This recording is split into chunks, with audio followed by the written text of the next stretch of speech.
Aujourd'hui, petit tuto sur le gommage. Comment on l'applique, à quoi il sert et pour qui. Je commence pour le pourquoi. Notre peau a différentes couches, épiderme, derme, hypoderme. Sur la petite couche du haut, l'épiderme, elle se renouvelle en 28 jours. Pendant 28 jours, mes kératinocytes vont monter tout doucement jusqu'en haut. Pour tout en haut devenir des cellules mortes, ça va ressembler un petit peu à des petites pellicules qui vont rester sur la peau et ça nous permet de protéger la peau. Oui, c'est vrai, mais d'un autre côté, lorsqu'elles ont du mal à partir naturellement, elles vont créer une obstruction, ce qui va nous donner un teint terne, fatigué. La conséquence également, c'est que les produits que je vais mettre par-dessus vont peiner à pénétrer. Donc de ce fait-là, faire un gommage, c'est vraiment très primordial, une fois par semaine. Il en existe différents, selon le type de peau, selon vos besoins et selon votre temps. Je vous dévoile tout ça. Entre un gommage chimique, un gommage mécanique, un gommage peluchable.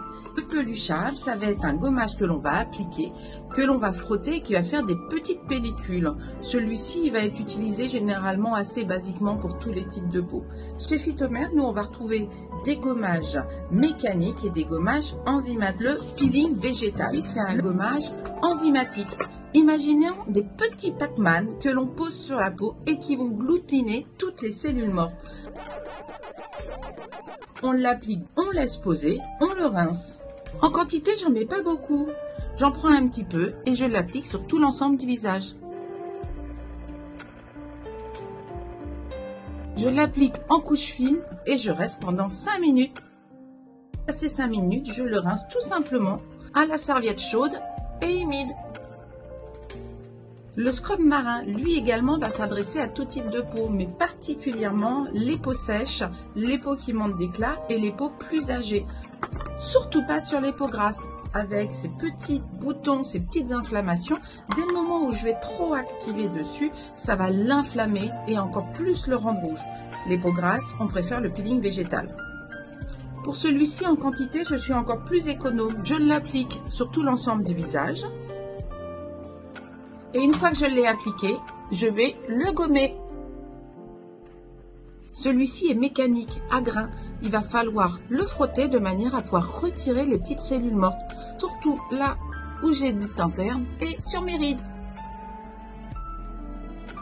Ensuite, je le rince à l'eau chibouicho. Le dernier, c'est le peeling resurfaçant. Celui-ci va avoir les deux actions.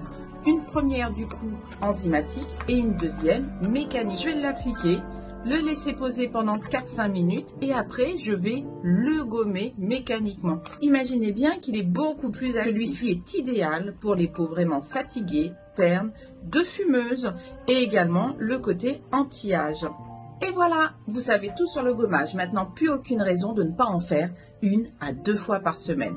Sinon, n'hésitez pas à venir voir vos coquettes pour ce moment de délice.